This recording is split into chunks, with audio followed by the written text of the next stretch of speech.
Well, I think it was this general sense of time for something different. Obviously it's this huge universe to play with it, and this mature side, these more grown-up themes that we can play with in this game. They've always been alluded to. You've seen parts of them in other parts of the franchise, whether it's the original movies or the Clone Wars. So it's always been there, but we've never really kind of gone down and actually explored it.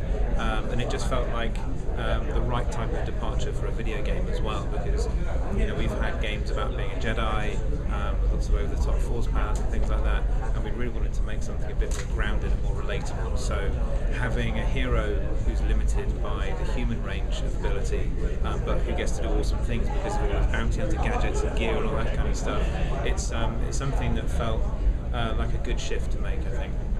So our composer Jesse Harlan is in-house at LucasArts, and he'll be very pleased to hear you say that. So we tried to kind of mirror this shift and this transition in the audio and everything actually. And so we have an amazing audio team back at LucasArts, and our sound designer, our lead sound designer Tom Bible, actually got to collaborate with somebody called Steve Bodecker, who was sound designer on Tron as well at the Skywalker Ranch, Sky Sound, sorry. And yeah, so halfway through the piece, when the enemy ship comes in, that's when we kind of make this transition to a new type of soundtrack as well. So I'm glad you picked up on that. No, it really is about a completely different caliber of people. We talk about how the time that you spend in the cantina in episode 4 is a really good reference point for what this needs to feel like, and that's probably one of the places that people are most familiar with that kind of feels a bit like 1313. Obviously we take inspiration from several places, but it has to be different, and we've got to put those pieces back together in a new way. And I think that I love this genre, I love these games, but the thing we're really trying to introduce with Star Wars 1313 is to give the player a bit more flexibility in how he plays. And because the core fantasy is about being a bounty hunter, it seemed like a great way to kind of bring that into the gameplay. So if I start building up this collection of all these different guns and gadgets, and I have more agility than maybe we're used to in a game like this, combining all these things with the levels that you're actually going to be going through will give you a lot more individual ways of playing each of these combat sequences. So, in an ideal world, we'd have people comparing notes about how they tackle situations in different ways because of all these different things they've got available to them. So, I kind of see it as, yes, it's a linear roller coaster, kind of high octane thrill ride of a game, but when you're actually in control, those moments have a lot more freedom in them. That's the goal anyway. So, when we were building the concept for the game, we had a lot of meetings where we kind of had all of the component parts of the game on the floor, kind of like the parts of an engine. And when we looked at the characters and the storytelling aspects, it seemed like a place that was the right place to collaborate with ILM on their performance capture.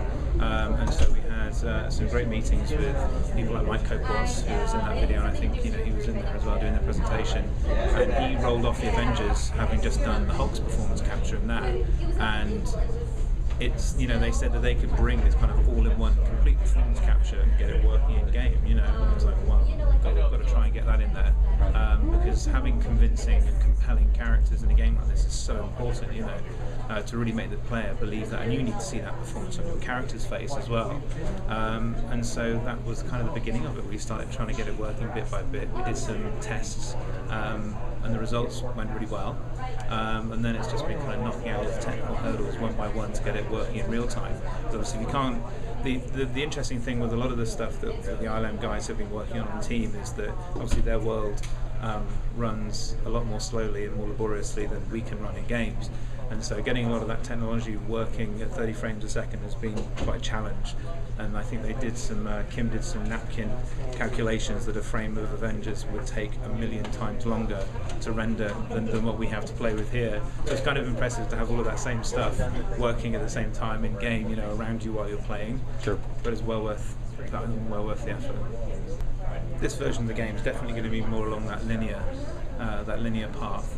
It's kind of very crafted roller coaster ride, so yeah, you're not going to have much freedom in terms of where you go location wise, but again, within those levels you will have more freedom than you might expect.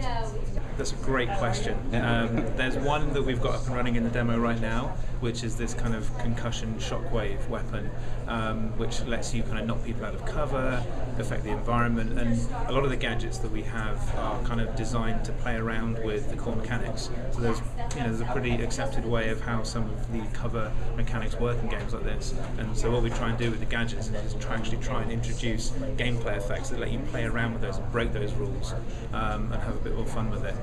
It's kind of hard to talk about any of the other stuff you're going to get without getting too much into the character of who you're actually going to be, so you have to check back later for more information on that. Got it. I think that's great.